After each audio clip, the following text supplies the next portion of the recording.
Hey, what's going on? You know who it is. You know what it is. All right, you guys. So, Josh Taylor is going to have to do some soul searching. He's going to have to figure out what he wants to do with his career. Now, listen, we all know for the most part, fighters are going to lose fights, but he's now lost three fights in a row.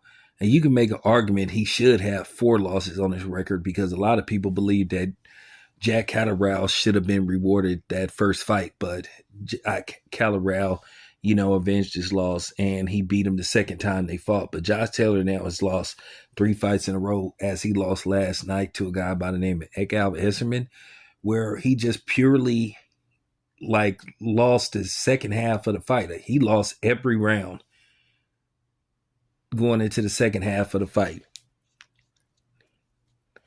So to me, that's just not a good look.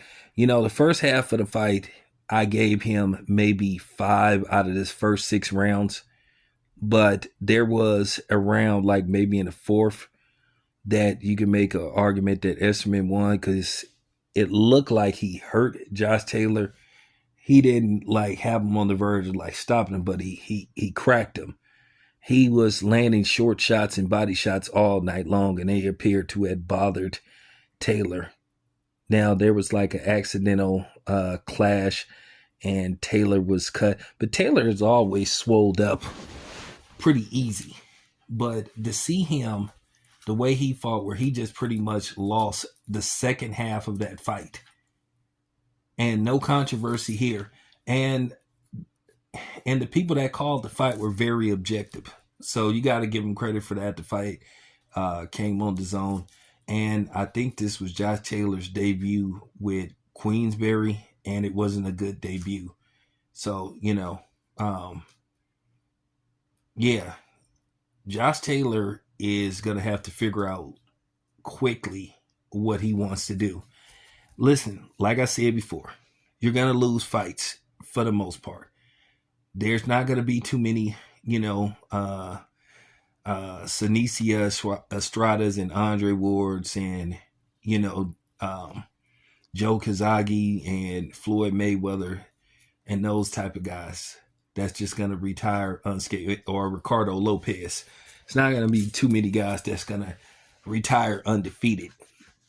So you're going to lose fights, but when you lose three in a row, that's not a good look.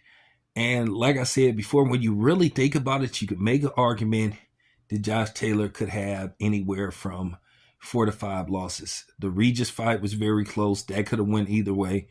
Most people clearly thought that Jack Catterall won the first fight. Then, he loses to Jack Catterall in the rematch. Then he loses badly to Teofimo. And that was the same premise with Teofimo Lopez, except Teofimo Lopez got started a little bit earlier, where Josh Taylor looked like he was on the verge of outboxing Teofimo Lopez, and then after the fourth round, Teofimo just took over the fight. It's just like he faded, and some people think it can contribute to him taking so long to move up to welterweight. A lot of people thought he should have moved up to welterweight really after the first fight with Catterall, because they felt that his body had outgrown 140, and plus he was too tall. Him being 6 feet. I know he's listed as 5'11", but I've stood next to him, and I'm 5'11", and he looked slightly a little bit taller than me. So, it could be, contribute to him just taking so long. But now, losing three straight, he's going to have to figure out real quick what he wants to do. He needs to get back in the ring quickly as possible. Try to fight a lesser opponent, because now it isn't about you losing three straight fights. It's about your confidence. He needs a confidence booster. He needs to go as far down as the totem pole as he can.